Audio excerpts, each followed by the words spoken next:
Hello everybody, it's me Chris from Pro-Am with our Friday chat as usual. And pretty normal one this week. Fight gloves. I know we've done a few fight gloves comparisons and what have you, as you can see. I think we've tried almost all now. We've been waiting for this one, the Leone gloves, for a while. So now we've eventually got them to show you what they're about. We've done the Pathan before, we've done the Empire before, obviously we've showed you all the kinds that we do. We've done Fly, we've done Everlast, both kinds of MX and the other one. We've done Reyes, we've done Donado. So basically the only one we haven't done is Grant of the top tier ones, but like I say, I was the original person who brought Grant here because the owner's a personal friend of mine, or used to be. We don't speak for a while, but Grants haven't really changed in the last 20 years. It's still the same glove it was back then, so is it worth us going through them? If you think it is, send me a pair in. I haven't got any left anymore, so, and I'll go through the way the Grant gloves are made with you because I know them inside out basically. And I know if you look on the British Boxing Board of Control approved list of competition gloves, it's like a page long and most of them are obscure. In fact, I would say 90% of the brands that are approved by the British Boxing Board are like fan-based stuff, you know, because we all get bombarded with these Sialkot manufacturers from Pakistan, and a lot of fans think it's their way into being part of professional boxing, so they'll be conned into buying their own version of competition gloves. They'll pay the money to have them approved, and real life doesn't work that way. They probably get some crappy copy of a glove and that's it. Oh yeah, I've done them shitty, speaking of crappy ones, I done the Bravo's glove, didn't I, as well. But there's so many other brand names that I wouldn't even bother evaluating because they may have passed the board's approval test, which isn't much anyway. They're just not worth mentioning. You're never going to see them hardly. There's things like Deus, and I mean, to be honest, there's an example. Deus gloves. Again, I think he's a fan up in the northeast, I think, somewhere. Messenger, another one who I dislike intensely, who stole our designs. They tried to make some fight gloves for us a good few years ago. We rejected them because we thought they weren't safe. He then sold that design to Deus, who got them approved. Now, a promoter or a promotion company we work with from professional boxing, they came to us and said Deus had sponsored all the gloves for the show that they put on. They were so poor, half of them burst the stitching within a couple of rounds of fighting, so they were ditched straight away, and they came to us to replace them all for their show, and we have done since, and we've never had a complaint. So there's one example, and you've probably seen several others on some smaller shows that you've never heard of, and I'll probably disappear in the near future anyway. It's just one of those, the nature of the beast, as we say. People are going to think they're going to make a quick buck or make themselves famous by getting involved in boxing, spend a lot of money, and they fade away. So anyway, here we go. The Leone gloves. So here we have the 10 ounce Shock Plus. Now, I've dealt with Leone in the past. They have been going a long time. It says 1947 on here, but whether it is 1947, I don't know. I can remember taking one of my pro fighters to box for a European title in Italy. The promoter was Cristiano Cerci, who's the main promoter. He's part of DAZN and Matchroom Group in Italy. Typical promoter. Now, one of his relatives, he supplies all the rings and things, and I think he trains a few of the boxers. You might have seen him in an Italian show, chunky fella with a ponytail in his early 60s. He owns Leone, or he used to, in fact. Now, when my boxer boxed for a European title in Italy, we got the usual shenanigans to try and anything to get in a bit of an advantage. At the time we were sponsored by Grant, funnily enough. They sent us 4 pairs of 8-ounce Grant because it was a lightweight contest. 4 brand new pairs of Grant. The promoter refused, said we didn't want to use them. We have to use their gloves, and they were Leone gloves. Sadly I haven't got a picture of them. They were red and they were synthetic. They weren't great, and to be honest, the Italian fighter weren't there to punch anyway. He was there to wrestle for 12 rounds and just mauled and spoil the fight. That's by the by. So that was the first time I came in contact with Leone gloves, and that's got to be 2008-ish, I would say, 2010. So I know they've been going a good few years anyway. So coming into modern day, now they're like most other companies. They're made in Pakistan. They're not bad quality, I'll say that. They're more of a buffalo hide, not a smooth cow hide. They're a rough buffalo hide, typical of Italian. Anything, they're plastered with logos and the flag and 1947 and a big 10 here. I would imagine, I think the 8s have a big 08 and everything else on there. And this is the model, the Shock Plus.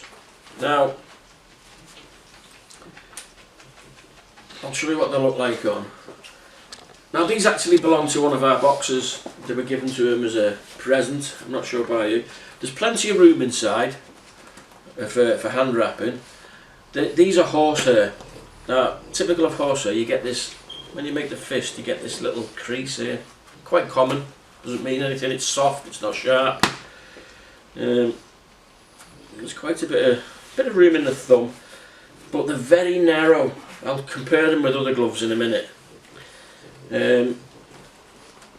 Now there is very little padding around the knuckle area. These have been used a couple of times for bags and pad work, so they're not sparkling brand new out the box. The padding, as you can see, is average.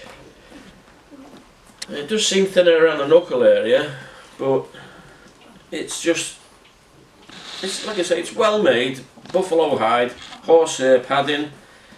No air holes anywhere at all, thumbs attached to the correct place, etc. Now I think you'll have seen a few boxers wearing these now. I think they retail for about £180 or thereabouts average. Anthony Joshua's been using them a couple of times, so I don't know what advantage. I mean, you'll find a lot of boxers will use a certain glove because they think they're getting an advantage with it.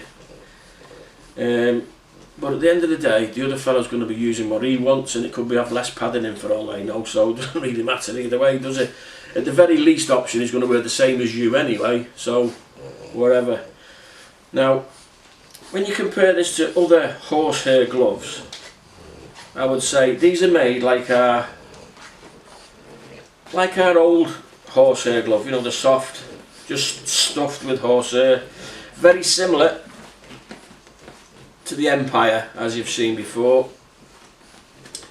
This is an Empire 10-ounce, just stuffed with horsehair. Well, we know they're a copy of Everlast's MX, the one that was banned, the MX1. So how they're approved is another thing.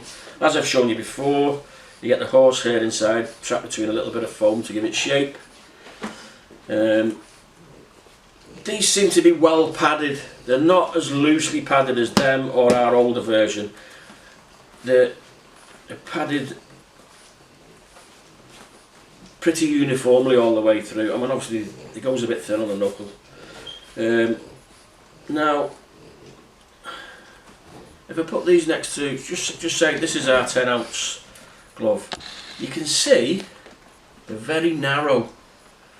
This is another complaint or thing we've been told about. They're very narrow. It's a narrow glove. So when you're lacing up for a fight, you have to undo the laces a lot to get your hand with the wrapping in. So that's one thing we've been told. Now my boxer who's used them has stopped using them after a few days because he said they were hurting his knuckles. They were really hurting his knuckles. He's a middleweight, so he does punch with a fair amount of force. I know he does. He can wallop a bit. He's won 6, lost none, and I think he's stopped half of the opponents. And as you know, at that level, to stop an opponent is a journeyman who don't want to be stopped. They have very good defensive attributes, so you do well to stop them kind of guys. So he has got a bit of pop in his punches, but he says they hurt his knuckles, and I can see why, because a lot of the padding, there's more padding here on the front of the finger than here on the knuckle. So they are not, I would say they're better padded than these. Now, as you can see, these are brand new, but they're not much different when they're new. These are soft, and the horsehair in them is sparse and just thrown in, and there's very little protection in them. And again, that's one of them. You see boxers wearing the Empire. To be honest, most of the time boxers will wear a certain glove unless they've found that it hurts the hands. Whatever's free. If it's different, if a company will say, I'll do them to match your shorts, I'll do a custom pair just for you, and I won't charge you for them, they ain't gonna argue. They'll take anything for nothing, like anybody else in life. So I've nothing really good to say about those, because they are very, very cheap. I know the factory who make them, and I wouldn't use them. That's 100% certain. Now, our version of this again is a compact version, but you can see there's a lot more padding in the knuckle area on ours. There's very little. We've got padding here, but not as much. It goes thicker around the knuckle area, then thins out, which is the way it should be. So the most of the protection is actually on the knuckle part of the glove. Again, I think this is our horsehair glove, this is our foam glove. Now these are both 10s, and you can see the last batch we got in, although there was no complaints about them, they did come a little bit small, so our next batch of 10s will be more that size, I would think, just to even things out a touch. But as in all our gloves, you get the air holes for breathing. We use the top Italian leather, but you'd have thought, them being Italian, they'd use Italian leather, wouldn't you? Which is a bit of an odd one, but there you go. It's just standard buffalo hide, that, as far as I can see. Very similar to the Paffin one, which is that's just a buffalo hide. And yeah, we know they're a crap glove anyway, but they're an open cell foam. They do a horsehair one. As you've seen, Andy Lee's fighters seem to use the Paffin. I don't know why, because they are just a cheap Pakistani glove. So anyway, back to the Leone. So to be honest, they're very similar in shape and size. They have a longer cuff,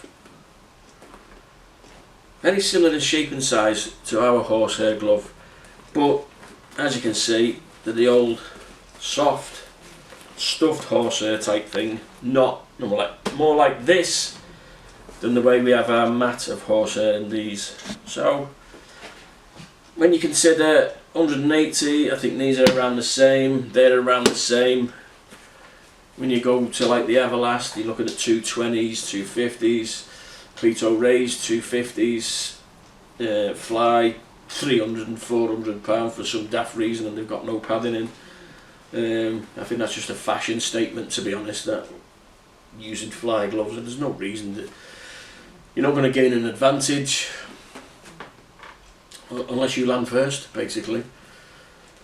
But yeah, they're just an average, nothing special horsehair glove. They come in the usual colours. You've got black, white, red and blue. I've not seen any custom colours in the Leone glove, but they're certainly not up to the standard of our horsehair glove. They're just another typical made in Selcott horsehair fight glove. Average price. I'm not sure if they do on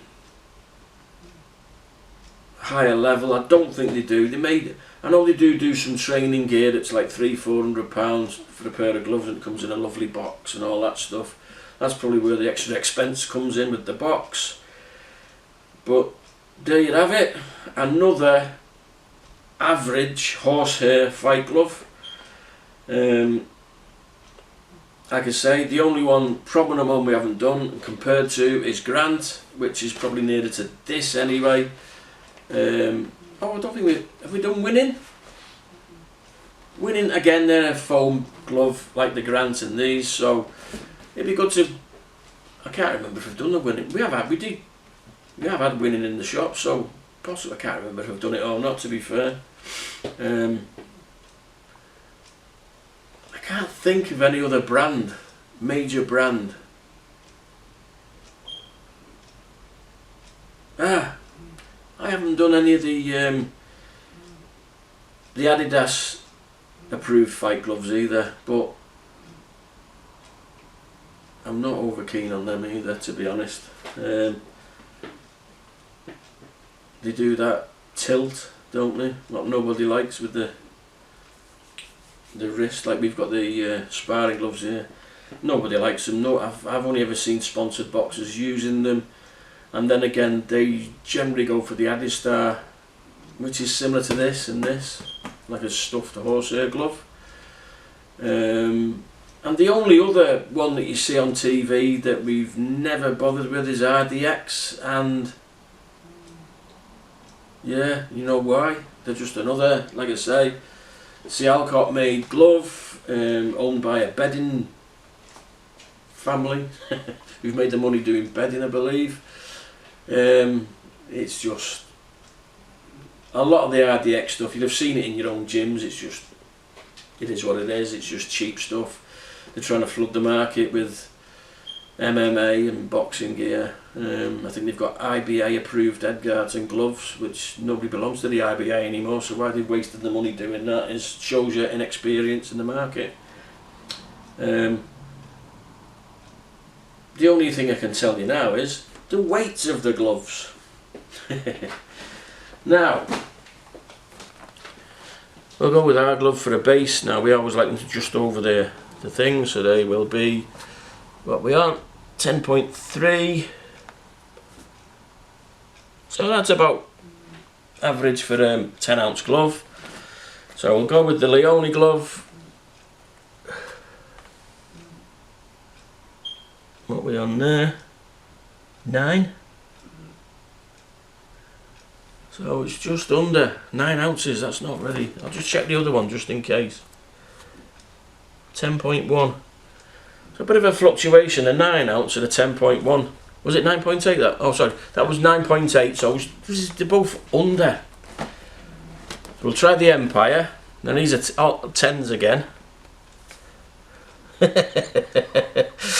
14 ounces.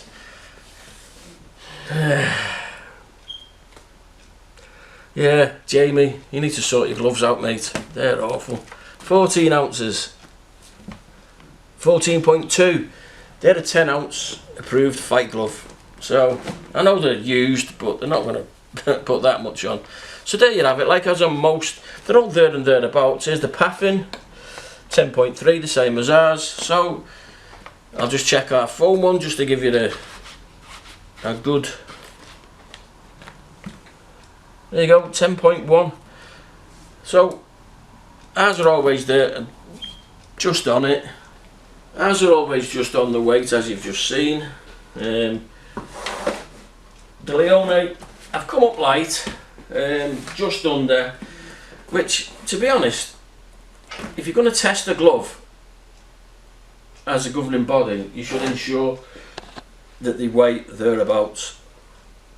They're ridiculous, 14 ounces. That is absolutely ridiculous. I mean, being horsehair, they will have soaked up a little bit of sweat, but to put 40% on is not a good thing. Again, we have that little bugbear that I always say. As you can see, the rule is you'd have your badge on there, it's got to be that size and in that position. That one looks a little bit bigger, but at least they're conforming, they have the badge on. Again, it's a bit tiny, but they've got the badge on. As you've seen with Everlast, Cleto Rays, Grant, the ones that you see more often, they do not have the badge on, which is the rule. Why? Again, these haven't got a badge on.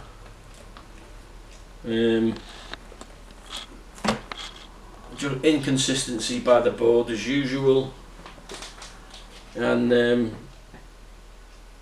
you know, I think it's just a bit, you know, a bit naughty. The board are inconsistent with a lot of the rules, to be honest. I might, if they watch this, I may get in trouble for saying it, but if they're an official board who put rules out there, they should enforce them, shouldn't they? So somebody's got to point it out, haven't they, at the end of the day? It's not the only rule that gets broken.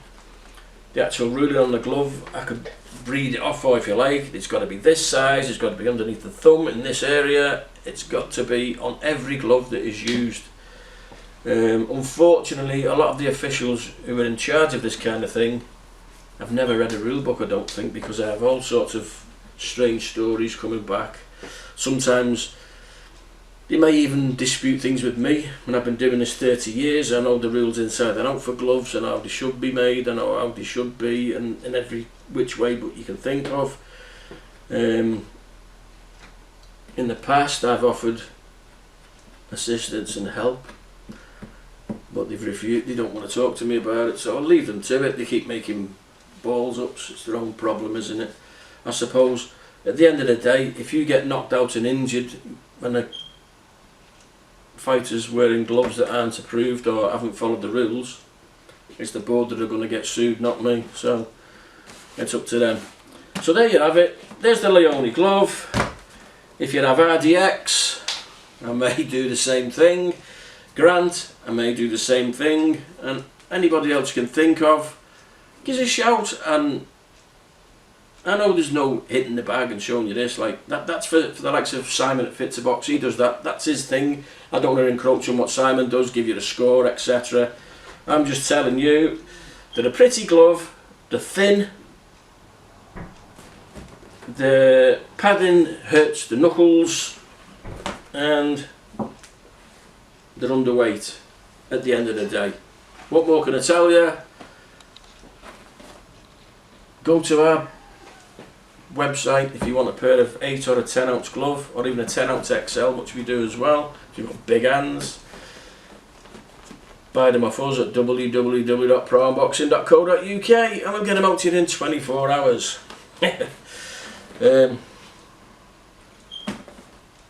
that's the Leone glove. Again, the Empire glove is what it is. And you've seen the Paffin glove compared to ours. Just to show you I'm not bullying you, ours are better. End of story. Take your pick, foam or horsehair, either one, they're both better than anybody else's as far as I'm concerned, and everybody who tries them always comes back. In fact, I had a young pro fighter the other day, or the other week. He came in, he wanted to try our gloves because of the ones he was using were hurting his hands on the show, supplied by his promoter's brand. His mates in the gym had a pair of geezers gloves, and he said they're not very much different to the ones that they were using on the shows. So he took a pair of these and he tested them on the bags and the pads for a few weeks, and then he came back and he bought 3 pairs and he fought in them last time and he got a stoppage anyway. But he got the FF8, he's a bantamweight, and that goes to show you you can't go wrong by choosing our gloves. All my fighters use them. They prefer them. They don't get hand injuries. They don't get facial injuries through being hit with the gloves. Obviously elbows and heads and little accidents like that, you're going to get cuts. Nothing to do with the gloves. So there you have it. And do me a favour, we're climbing up slowly with more followers. Press that subscribe button. Doesn't cost you anything, it's free. Doesn't do anything to you, but it helps us in a big way. It helps us, like I keep telling you, we can bring and show you more things. We're going to show you more things when we eventually move into our new state-of-the-art gym. So please like, subscribe, pass us on to your friends, etc, etc. Talk to me on there, tell me what you think. Have you had Leone gloves? Do you think the same? Do you think I'm talking rubbish? Let me know. And to our American friends, I'm sorry what's going on with the shipping at the minute. It's not our fault. You can still buy off the website. Even if you buy a pair of our gloves and pay these ridiculous taxes that you have to pay, you're still getting value for money at the end of the day. You can put the price of your taxes and your shipping cost on the purchase price of our gloves, and you're still saving money for inferior, more expensive brands. So don't let it put you off. Give us a shout. Any big shops in the US want to be our distributor, talk to me, or ask your local boxing shop to talk to me. Pass me on. We do okay. We have the Peter Jan shop in Amsterdam who sell all our stuff. If they haven't got what you want in stock, they will call me and get it for you. So if you're in Europe and you don't want to pay your taxes that way, go to the shop in Amsterdam, Peter Jan Sports Shop. They'll help you out. Nice people. Any other distributors worldwide want to, have a word with your local boxing shop. If they don't watch this, have a word with them. Tell them to contact me through our website. I'll speak to them and work a deal out with them. We do sell all over the world. It's just at the minute we have a little bit of a problem with America. The last 2 months sales seem to have dropped from over there, but we get a lot of contact and people asking questions, so we'll find a way around it. So anyway, there you go. There we have it. No big show this weekend that I'm interested in to tell you about. There's always boxing on the telly if you want it, but there you go. Nothing that I can say, watch this one, he's going to win, what have you. So have a good weekend. I'll speak to you all next week. And shortly we'll have all the new equipment coming in, so you'll be seeing all our new versions of equipment each week leading up to the end of the year, I hope. So have a good look, have a good weekend, and I'll see you next week.